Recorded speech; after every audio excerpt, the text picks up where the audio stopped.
Tonight we're going to do volume 3 of the NookChat, and it's going to be on the early schools of the Everson area. And my wife, Inez, is here because she was a student in a school that was built in 1906 as a one-room school. It was a two-room school when she went there, but she went through all 8 grades in this little school called Glen Echo that still exists as a building. So, and our star for next month is here, Don Rackendiver. See, next month you'll get to hear all about what he knows about early Everson, and he's been here as long as anybody knows anything. And he's a good storyteller too. So, well, the schools in this area started when the women arrived, because the first people here were all bachelors, and there were no kids, and most of them had all the schooling they ever wanted to have, and so therefore they didn't need schools.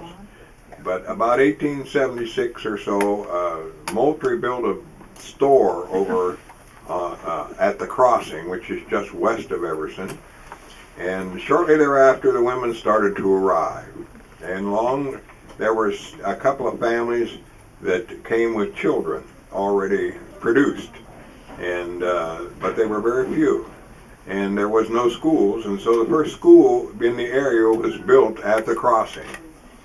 And in 1884, which is the first year that there was a census, Nellie Coop, does Coop sound familiar? You've heard of Coopville? Well, Nellie Coop grew up in Coopville. Her dad settled the area of Whidbey Island, and she was the second white woman north of Whatcom, and neither Phoebe Judson nor her had any babies yet, so there was no need for schools out here yet. But in 1884, when she went around looking at all the schools, because she was the county superintendent of schools at that time, the school at the crossing was the largest school in Whatcom County. It had 113 students in 1884. So you see a few families had arrived between the 76 when nobody was here and 84 when she was counting. The biggest school in Bellingham had 30. Linden had 30. So you see 113 was a fairly large school. And the building was built at the crossing near the store, but the river got to it. The river started to undermine it, so they moved it up to the corner of the trap line and the Stickney Island Road. And they also changed the name shortly after that. I know by 1890 it was known as the Everson School. So when you hear of the Everson School, think Crossing School moved. And then later on in 1914, they built the Everson School. And whenever they built the Everson School, the Crossing School was moved over behind the depot and became a grain storage area. By 84, 85, they started to have more children. There were, as you say, there was the largest school in the county. Most of those children either boarded somewhere close by or had a long horseback ride. They lived miles away from the school. The school wasn't 180 days like it is now. It was whenever everybody could get together and they had school. Then these little schools started to develop, and in 1890, by that time, Nooksack was a school. Nooksack, I believe, first held classes in 85 or 86, and that was in a log house adjacent to the teacher's house. They let them use the old house, the original house, and they built a 2-story addition on, and they lived in the 2-story addition, so the 1-story old log cabin was available for students, and 8 of those students were the teacher's own children. So it was sort of like a homeschool situation. And my grandfather graduated from there in 1892. Of course, in those days, schools only went to the 8th grade. That was as far as you could go. So and then Everson was developed, and Timon was a school by 1890. You know where Timon is? There were 5 families in Timon that had children, and the Rayburgers had the most. They had 8. And there were only 5 families in that little school, and that school only lasted about 20 years, and then they went to other schools, primarily Everson. And then Glen Echo, the people up around the Glen Echo area where Inez went to school started to feel the need for school, and they formed in 1905 with 51 students, but they didn't have any schoolhouse. So we don't know for sure where they met. Even by 1906, they didn't have a schoolhouse yet, but in 1906 they did complete the first unit. And Inez's mother was in the 8th grade when they built that school in 1906, and it was a one-room school at that time. And then in 1912, there were enough students to build double the school, so it became a 2-room school. So Inez remembers it as a school with the little room and the big room. And who do you think was in the little room? What people would be in the little room? The boys. No, boys. The younger grades. The big kids. No, that's it. Younger grades? Grades 1 to 4 were in the little room. Grades 5 through 8 were in the big room. And the little room had, the teacher was called the teacher. In the big room, he was called the principal. So, and he got $5 a month more. He got $55 a month, and the teacher only got $50 a month. So, but he was responsible for the entire school system, and he normally is the one that filled out the census records. Whatcom County is very fortunate. It is the one of 4 counties in this state that has the original census records still available. When the county superintendent's office closed in 32 or 33, the superintendents walked out of their office and left all the records there. The county, in their wonderful need for space, decided that these records were not important anymore, so they were supposed to be sent to Olympia for storage. But only 4 of the counties succeeded in sending their records to Olympia. That's why I know who went to school, when they went to school, what their attendance records was, and all of that sort of thing in all of the little schools of Whatcom County. Inez has a vivid memory of her years in Glen Echo, and I would like for her to kind of tell what it was like to be a student in a school that had no running water and no inside plumbing. We had a pump. So here is Inez Asklin at the time. But I'll hold it. they had a pump out in front.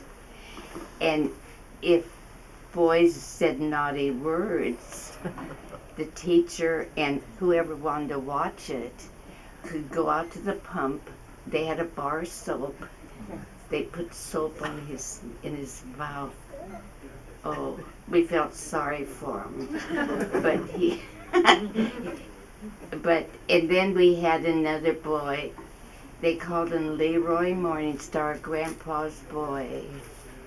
And his folks were gone, but he lived with Grandpa. And he was so attentive to Grandpa and vice versa. But I liked Leroy. And, but schools. The little room had 1 to 4, and then there was 5 to 8. And I had 2 sisters. Evelyn was 5 years older than I was, and Orme was 5 years younger. But 3 of us went to the Glen Echo School. And, they didn't have hot lunch. We had to bring our lunch from home. But one day, my mother was into flowers and planting, and so she had bought a bag. They called it tobacco dust. And you could put that on your plants and the bugs wouldn't get to them. And it was in a paper sack. and I took a paper sack to school with my lunch in it. Quite a few of us did. And somebody went out in the cloakroom and said, somebody's been smoking out in the hallway there. Okay, who's been smoking? Well, they said there's a bag that smells like they've been smoking. And they brought this bag out. They said, it does smell like tobacco. And they said, whose lunch is it? It was Inez's. But I said, you know, my mom, I picked up the wrong. Instead of my lunch, I picked up the tobacco dust. And so then they put that way back in somewhere. I don't know where they put it. But what else? The teachers we had were great. We had 1 to 4 had one teacher and the other was the upper grade. And we had this big, is this big stove still out there? No, they're gone. And our janitor, his name was Johnny. And he kind of lost his mind. So they had to get a new janitor, but he kept that schoolhouse warm. I remember that. Poor Johnny. He lived with his mother. She had a little traumatic there because one day the people from Cedar Woolley came to the school and took Johnny away, and he never came back. Yes. So things were not done very easily in those days. One of the things I've always thought was interesting, the boys, when they would go out for lunch, would take off their shoes. And when they went back into class, they put their shoes back on, but first they washed their feet at the pump. And the pump had slats, so the water from their feet went right back into the well that you pumped out for your next drink. The Clean Water Act wasn't in But it focus at that time. It didn't look like feet had been in. No, it didn't. So, but Inez, sometimes she took a dare, and she took a dare once. Somebody suggested she wouldn't jump off the woodshed roof. Well, guess who did? And the kids were all gathered around there. And I jumped off the roof. Well, that knocked me out. I was out. But they got me revived, but I thought I'd never do that again. But they told me to. Oh. I don't know whether you remember Rod Perry, the weatherman up there in Clearbrook. Bill. But his dad was named Bill, and Bill's first job out of college, he went. I don't think he'd even gone to college yet. But anyhow, maybe 1 or 2 years. His first job was at Glen Echo as the principal. Well, the principal would play with the kids at lunchtime. And Inez was one who just loved to have the principal catch her as they were playing tag. And he would pick us up. He would pick us up and twirl us around. So we wanted Bill to catch us. But he was a great teacher, too. Bill Perry. When did we last see Bill? Oh, years ago. But he was good looking, still good looking.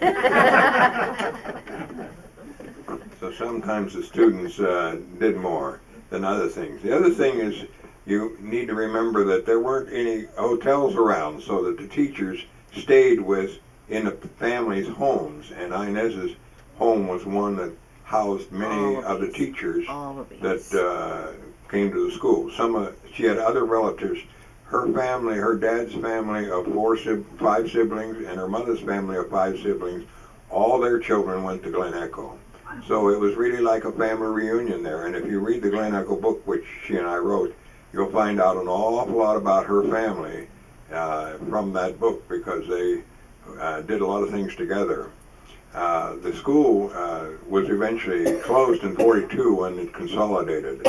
But one of the things, I'm not sure whether the Glen Echo School Board followed this, but the rule was if you didn't pass the 8th grade test, you didn't go on to high school. That was you needed to pass the 8th grade test. Well, in some of the school districts, and I'm not sure about Glen Echo, I don't remember this for sure. If the principals, 8th graders did not pass the 8th grade test, he was fired. So Inez was one who passed. Do you want to tell them about how that testing went? The what? The testing, the 8th grade test score. 8th grade test. Well, that's okay. They gave the test in both the 7th and 8th grade. They gave sections of it in the 7th and 8th grades. So if you passed it when you were in the 7th grade, you didn't have to take it in the 8th grade. But we had to go to Everson To take the test. School to take our test at the Everson School. So, yeah, and the tests, total tests took 5 hours. So you can imagine 8th graders sitting for 5 hours doing a test. I have a copy of a test that was given in 1895 in Kansas, which is similar to the ones given out here. My mother didn't tell me for many years that the reason she didn't graduate with her brother or ahead of her brother is because she spent 2 years in the 8th grade because she flunked the geometry section. So, but now you people who think you're so smart, and many of you have had college degrees, and some of you have masters and things like that. This is some of the questions were give 9 rules for the use of capital letters.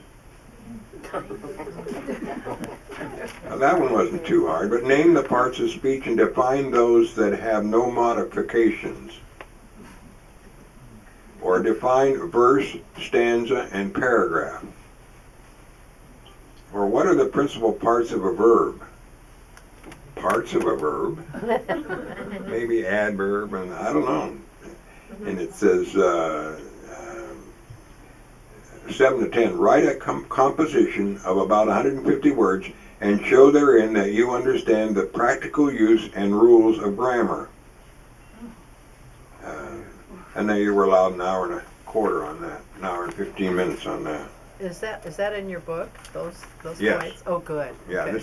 this is in the book. Yeah. This is, and I only found 2, and this one I found one since then that was from a different state, but it was very similar. It says, name the fundamental rules of arithmetic. Oh, they don't even teach those anymore. Hmm? Summation, consummation, nobody knows those anymore. And it says, a wagon box is 2 feet deep. Now, those are people who really have good minds and do these things in their head. They ought to be able to do this. A box is 2 feet deep, 10 feet long, and 3 feet wide. You can figure the square foot or a cube foot pretty easily. Now it says how many bushels of wheat will it hold. Well, you're from wheat country there, Ralph. You should you should remember know that. Quick. One here that I like is, what is climate and upon what does climate depend? I wish people would know the answer to that now because we might have so much problem with deciding some of these things. Many people have said, well, they only had an 8th grade education back then. They didn't know much. But they developed the telephone and radio and all of those things based on an 8th grade education. But you see, education was a little different in those days. They taught you taught you how to think. And Inez tells about some of the things they thought about weren't necessarily tied to education. And one of them was at Christmas time, the little room was changed into a stage. She can tell you about what happened at Christmas time. They closed the because the blackboard was split in half. You know, it folded, let's say. So they would open the doors and they would bring in planks and sawhorses And on one, in the little room, then they would put up this stage. You know, you put your sawhorses down, then put the planks, and they had an ugly green curtain. Ugly. If anyone went there, they knew. And they had a girl or boy stand behind and pull the curtain. Then the program would start, and then it was over. They'd close the curtain. But we had a good time. But I'm thankful I went to school when the school was nice. The kids were good, and we learned. If you didn't learn, you were kind of punished. Anyhow, I thought it was wonderful. Glen Echo was a good school. Did you have books, Naturally. textbooks? Oh, no, just books to read. No, you mean, Arithmetic textbook, math I textbook. don't think so. No. But then Or again, English books. I don't remember that. The very early schools in the century before only had one book, the Bible. That was the only book they had. That was their reading book. That was textbook, everything else. And even in the early days of her school, there were no math textbooks. I've got math textbooks that go back almost to that far, but they really didn't have textbooks. It was up to the teacher to teach as best they could understand how the subject was, and some teachers were very good. And in those days, when she was going, all you had to do was pass a teacher's certification test once a year, and you could teach. You didn't have to go to college. You didn't have to go to high school. You just, if you had the capability, you could teach. They called it a state board. Yeah. State board test, that's it. And those state board tests also are available through the archives that have been preserved in Bellingham. So if you want to know how your teacher scored on her state boards when then she went, then you can find that out. But the other thing is this: most of the teachers were female. Yes. Females were not allowed to date. They were not allowed to be married.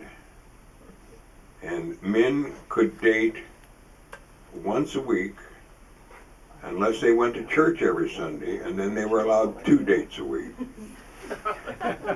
And they could be married, but not women. And so the women who stayed, often stayed, like the ones who stayed at Inez's house, they stayed in the houses, and the kids learned, I know Inez, that she learned from the teachers who stayed in the house with them. So they were, had these things going for them. Gee, that was